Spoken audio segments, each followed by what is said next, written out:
as a real possibility this afternoon. Ferrari will lead the manufacturer's title, and as you say, then I think Michael will be leading the World Championship too if Barrichello passes Kimi Räikkönen. So we've still got some excitement left. I think second place is far from sure, and there it is. That's the scrap. That's the focus at the end of this Grand Prix. Has Kimi? I bet Kimi Räikkönen will. Weekend for Jordan, and that was a fuel pressure problem there. We're very quickly told, I have to say, very quickly it's got up to the commentary boxes, that one. Well done, our team down there.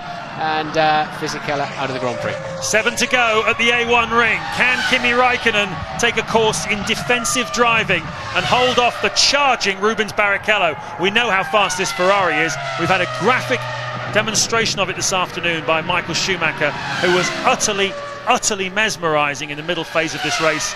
After he lost ground with a pit stop fire, he's managed to recapture the lead. And can Rubens Barrichello harness the performance of this car and do good things with it? You can overtake here at the A1 ring. There are places to do it, and Räikkönen is extending himself, isn't he? Pushing as hard as he possibly can, because he knows the significance from a points position. They're moving into a yellow flag zone though, no overtaking there, because they're still getting the Jordan of Fisichella out of the way. Räikkönen locks his right front wheel, enabling Barrichello to get very close, but of course he cannot overtake under yellows. But Räikkönen under pressure, Barrichello with a very fast car underneath him. And remember, we have a situation in Formula 1 where it's localised yellow flag, so it's just the area around turn 2 where Barrichello would not be allowed to pass Räikkönen at the moment whilst they're clearing away Fisichella's car. The rest of the circuit is fair game. He can pass him anywhere else he finds an opportunity, but finding it, that's the hard part. Well, we're just looking at the computer here, James. There are 4 speed traps around this racetrack that have been in play all through the Grand Prix, and Ferrari are comfortably first and second in all 4 of them. Michael first, Rubens Barrichello second in all 4 of the speed traps. So we know if he gets a bit of a slingshot behind that McLaren, surely Barrichello can go through. Not close enough yet, but he's shaping up nicely. Both cars sounding pretty healthy, both being driven with great gusto here. What a fantastic grandstand finish to this Grand Prix. A few clouds you can see just floating inconspicuously in the sky. They haven't really threatened this Grand Prix, apart from a brief shower of rain early on, which threw the lap times out a little bit, but didn't really necessitate a move to wet tyres. They have not really threatened us here this afternoon, and look how close Barrichello is now. Barrichello's got the better car under braking, the faster car in a straight line. Räikkönen's got the better car in traction, and he has a better technique on the exit of turn 1 if that last lap, or this current lap, was anything to go by. So it's really, that's Barrichello's going to have to get better in turn 1, because surely he can outbrake him into turn 2. So what would you be thinking now if you were Rubens Barrichello? Well, he's already seen the brake lock up. He knows he's been homing in at a second a lap. He's now in the dirty air zone. You've got to drive through that and just focus on getting into the slipstream at the right moment. And look, once again then, the McLaren better on the exit of the corner, and that might just save Räikkönen's braking, providing he doesn't make a mistake in the braking zone. This is all about the psychology of arriving at Monte Carlo in 2 weeks' time at the top of the driver's standings from Michael Schumacher's point of view. He would love his teammate to pass Räikkönen, because if he doesn't, Räikkönen will come to Monte Carlo, the World Championship leader.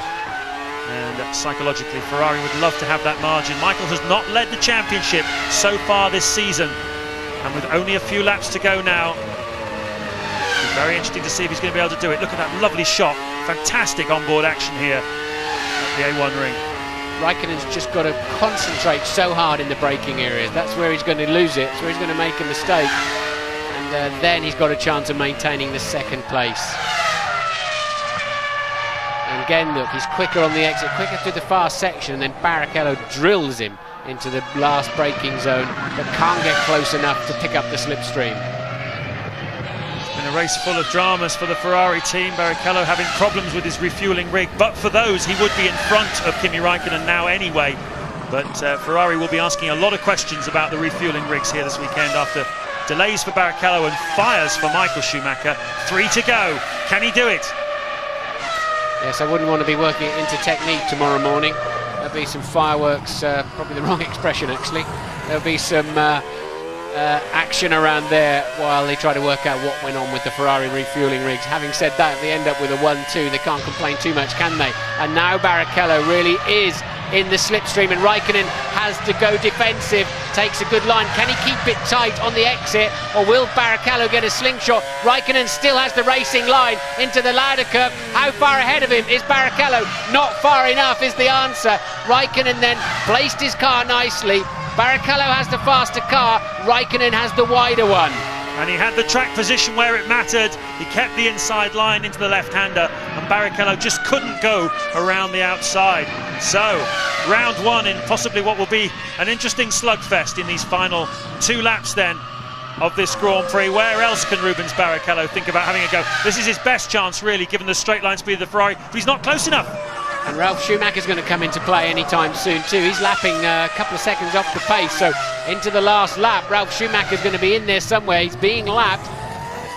2 laps to go then. Michael Schumacher 8.6 seconds clear of this battle that is homing in to lap Ralf Schumacher, and usually it's the second place man that benefits from something like that. So Barrichello positioned nicely. Räikkönen can use the slipstream. No, he doesn't have to, unfortunately for him.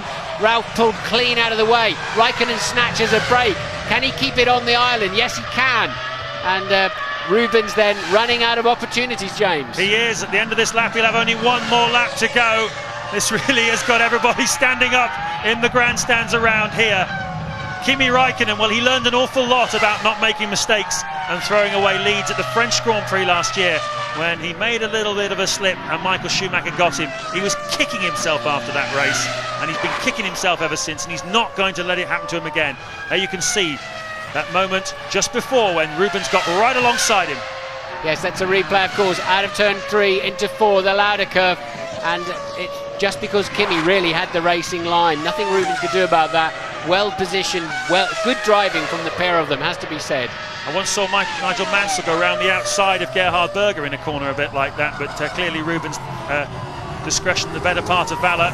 This is the last lap then. Michael Schumacher looks as though he's going to win the Grand Prix. He disappears over the horizon. Has Rubens Barrichello got something left? He's too far behind, isn't he? Too far behind to have a go. He'll end up running into him if he tried to outbrake him from there, and I don't think there's any opportunity now then. So Räikkönen looking solid for second place. Michael Schumacher's going to win the race. And what a story here this afternoon. Terrific driving by this guy, Kimi Räikkönen. He didn't have the fastest car, but he managed to hold on. Well, I have to toss a really difficult question at you now, Martin.